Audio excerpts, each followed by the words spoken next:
Agora eu te convido para a gente ter um papo muito bacana sobre um assunto que é importante a gente conversar. Vamos falar aqui sobre o mau hálito, também conhecido como halitose. É uma condição que pode ser causada por diversos fatores, desde maus hábitos realmente de higiene bucal até problemas de saúde mais graves. É muito comum e pode afetar a autoestima das pessoas, porque pode causar, gente, constrangimento, dificultar o convívio social e, por isso, até ter consequências psicológicas. Tá rolando no país uma campanha, que é uma campanha nacional, que acontece até o dia 25 de outubro e está chamando a atenção justamente para se conversar sobre esse problema. E sobre esse assunto, a gente está recebendo agora a dentista Ilusca Fontes. Doutora Ilusca, bom dia, seja bem-vinda. Bom dia, muito obrigada pelo convite de falar de um tema tão importante, tão estigmatizado pela sociedade, quando a gente fala sobre mau hálito, né? A gente sempre costuma falar que o mau hálito não é uma doença, é uma questão de desequilíbrio, algo está identificando que está em desequilíbrio.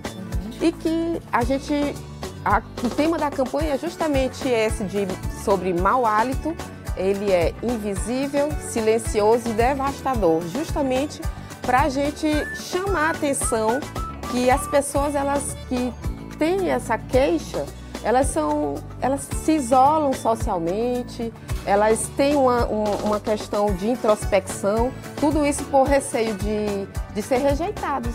Né? Tem até o constrangimento de falar sobre o assunto, não é? Sim. Ela tem constrangimento de falar sobre o assunto justamente porque elas não têm coragem de perguntar, e as pessoas que percebem que uma pessoa está com mau hálito também não tem coragem. De avisar, o que eu faço? Eu aviso, eu não aviso, eu digo, pode se chatear comigo. É realmente uma situação que pode causar esse constrangimento. A gente falou que às vezes pode ser causado pela simples falta de cuidado com a saúde bucal, né? Mas que também pode indicar outras doenças. Tem a relação com algum problema de estômago, doutora? Quais doenças são essas que também podem causar o mau hálito? A questão do estômago, ela é mito, tá? Menos de 1% dos casos do mau hálito vão ocorrer através do estômago, tá? Até porque o único ar que sai do estômago é quando a gente arrota. E esse odor é odor de comida, né? Mais de 90% dos casos realmente estão na boca, e a gente considera aí de 8% a 9% sistêmico. Pode estar acontecendo algum uso de medicamentos que diminuem o fluxo salivar, alguns alimentos realmente como cebola, alguns alimentos que são aromatizados, né?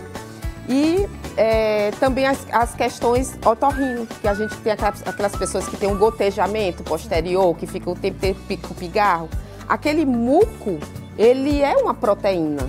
E essa proteína, as bactérias que causam os odores do mau hálito, elas gostam de proteína. Então o muco, dessa questão do muco que sai do nariz, que vem com gotejamento, também colabora para essa questão dos odores que formam a alteração do hálito. Tá, a gente tem inclusive uma cartelinha com algumas dúvidas, né? Alguns mitos e verdade na verdade. A gente já fez essa primeira pergunta em relação ao estômago. Aí uma pergunta que fica, como é que eu posso saber? Como é que eu sei que eu tenho um mau hálito? A melhor forma da gente saber se tem mau hálito é perguntando para alguém de sua confiança. Pai, mãe, filho, gente, criança não mente. Criança é maravilhosa. A gente pergunta para alguém. Existe até um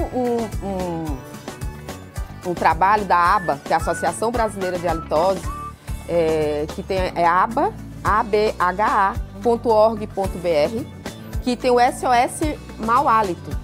A gente faz um trabalho de avisar a pessoa, quando a pessoa é constrangida, tem constrangimento de perguntar. Tem vergonha, né? Vergonha de chegar para uma pessoa e dizer que está com mau hálito. A ABA faz isso para você. Com maior respeito, com maior know-how, porque é uma associação formada por profissionais que são habilitados, capacitados para tratar especificamente essas alterações do hálito e das disfunções salivares, porque as disfunções salivares, elas também são muito responsáveis por essa alteração do hálito. Tá certo. Aí o outro questionamento que tem lá na nossa cartela, a gente pode colocar no ar novamente, é se existe medicamento para se combater o mau hálito. A gente vive um mundo muito de internet, né? Existem muitos medicamentos milagrosos. Não existe medicamento que combate o mau hálito. Existem mudanças de hábito. O profissional ele precisa identificar a questão da alimentação, porque a gente anda muito comendo coisas muito pastosas, a gente fala muito de descascar mais e desembalar menos. A gente come muita coisa processada. E quando a gente come muita coisa processada, a gente não mastiga. E ao não mastigar, você não forma saliva, porque a saliva, ela já tem a questão da autolimpeza. Então, realmente, a gente vive no mundo de internet, né, que a gente consegue medicamentos para tudo, e, no entanto, não é um medicamento, porque o medicamento é o mais fácil, que é procurar um medicamento para combater o mau hálito. Não, realmente, não existe medicamento. Você tem que mudar alguns hábitos. A gente precisa entender qual é o assunto, o que aquele paciente tem, as questões não só como psicológicas, né, que é o auge do tratamento da halitose, não é devolver o hálito para o paciente. Esse daí a gente consegue até com uma certa frequência, mas é devolver a autoestima e a segurança para aquele paciente. Inclusive, esse é o tema da campanha esse ano, porque, como a gente falou, causa, sim, o constrangimento, dificulta o convívio social e, por isso, a pessoa pode se sentir afetada até psicologicamente, né, doutor? Sim, sim. Esse é o tema da campanha desse ano, que está ocorrendo desde o dia 22 de setembro, que foi o mês do setembro das questões psicológicas, né? Existe um monitoramento mundial de doenças, em que observou que nos últimos 4 anos as questões mentais elas aumentaram em até quase 3 vezes. E isso culminou muito naquela época ali da pandemia.